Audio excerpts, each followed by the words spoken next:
join me in welcoming the speakers of the panel. Il y a, disons, un sous-développement de l'analyse en termes de géopolitique maritime en Afrique. Le rapport que nous avons présenté aujourd'hui, il a un objectif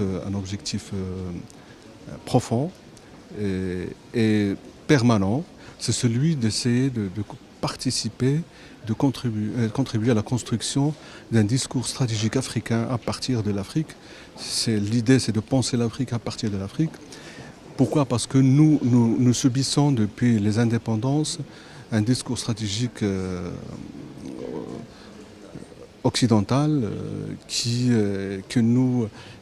diffuse un certain nombre de concepts qui segmente l'Afrique en plusieurs régions, Afrique du Nord, Afrique subsaharienne, etc., et qui n'est plus conforme à la réalité de l'émergence du continent africain comme un ensemble, comme un collectif, bien évidemment, toujours en construction et non sans difficulté, mais nous pensons que la priorité des priorités, c'est de doter l'Afrique de concepts et de notions capables de donner sens à ces émergences et capables de refléter les propres besoins africains. En consultant ce rapport, dans les thèmes aussi bien sécuritaires, géomaritimes ou économiques, il y a bien évidemment, ce sont des recherches de terrain, d'accord, et qui en remontant, bien évidemment, elle contribue à la construction de ce discours et qui remet en cause certaines idées vendues et diffusées par les médias internationaux, comme par exemple l'idée que l'immigration africaine envahit l'Europe, alors que d'abord l'essentiel de l'immigration en Afrique, elle est intra-africaine.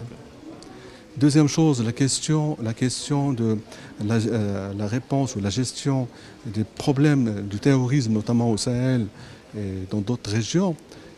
Aujourd'hui, nous sommes conscients que la réponse efficace ne peut venir que des Africains, que des stratégies africaines de lutte contre le terrorisme, et que le partenariat international peut, disons, participer, mais essentiellement dans le renforcement des capacités des forces armées des pays africains et non plus dans des projections sur le terrain, dans une présence sur le terrain, parce que vous voyez qu'au Sahel, même avec les présences des forces militaires de certains pays, la situation se complique davantage, sinon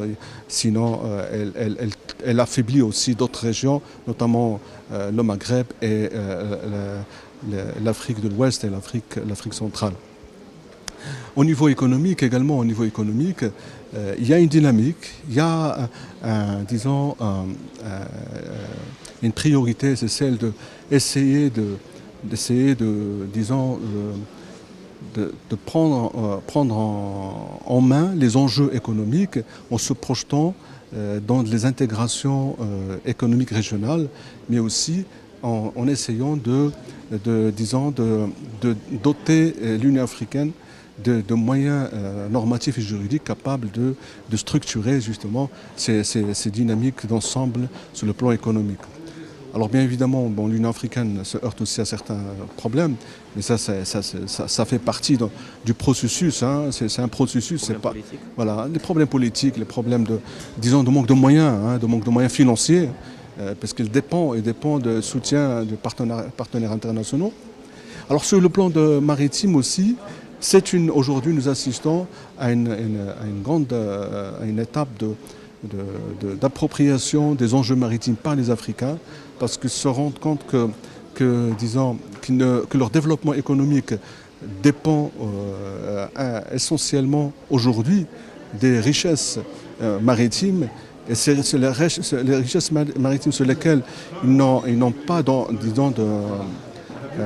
d'empreinte, et donc ils veulent reconquérir leur souveraineté économique maritime. Les unions